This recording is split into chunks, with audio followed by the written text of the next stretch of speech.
আপনি সেটা জানেন না বা জেনে শুনে আপনি ভঙ্গ করছেন। এমনিতে যে সিনেমার যে অভিযানগুলো হচ্ছে এগুলো সম্পর্কে তো জানেন, সেটাও জানেন জানেন ওটা জানা সত্ত্বেও আপনি প্রোগ্রামটা বন্ধ থাকে।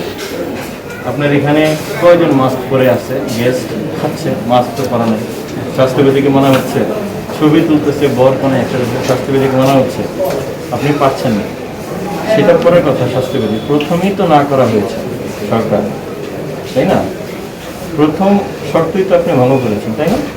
মানে আপনি কি স্বীকার করেন যে আপনি সরকারি যে নির্দেশ, করোনা ভাইরাস ছড়ানোর জন্য সরকার যে নির্দেশনা দিয়েছে সেই নির্দেশনা ভঙ্গ করেছেন, অমান্য করেছেন করেছেন এটা দিয়ে আপনি সরকারি আইন ভঙ্গ করেছেন। সরকারি নির্দেশ ভঙ্গ করা মানে আইন ভঙ্গ করা, সেটা করেছেন। আপনি তো স্বীকার করেন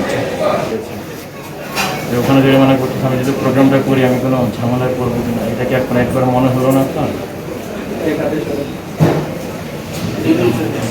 ভুল ছিল, তার মানে আপনি স্বীকার করে নিচ্ছেন যে আপনার। আমরা চেষ্টা করছিলাম যে আমরা হয়তো নিরাপদ করে আমরা সোশ্যাল ডিস্টেন্স মেনটেন করবো এবং এটা আমরা করছিলাম চেষ্টা করবো।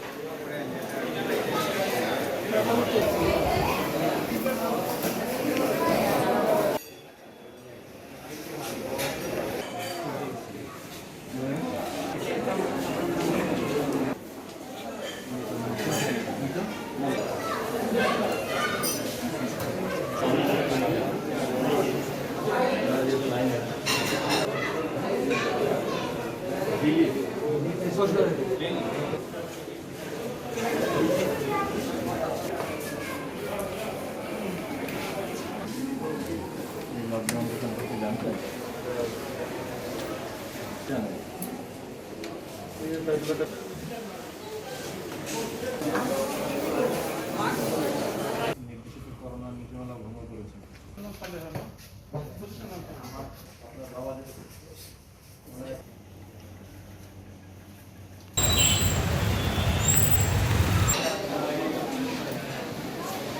ভ্যালি গার্ডেনে, এবং এই ভ্যালি গার্ডেনে কিন্তু একটা বিয়ের অনুষ্ঠান হচ্ছিল এবং সেই খবর পেয়ে ভ্রাম্যমাণ আদালত এখানে এসে উপস্থিত হয়। নির্বাহী ম্যাজিস্ট্রেট মিসবাউদ্দিনের নেতৃত্বাধীন সেই দলটি কিন্তু একটু আগেই কিন্তু এখানকার প্রোগ্রাম সম্পন্ন করেছেন তারা, এবং এই মুহূর্তে কোনো মানুষজন এখানে নেই। তবে আলামত সংগ্রহ চলছে এবং তারা মোটামুটি নিশ্চিত হয়েছেন যে এখানে আসলে একটি বিয়ের অনুষ্ঠান চলছিল।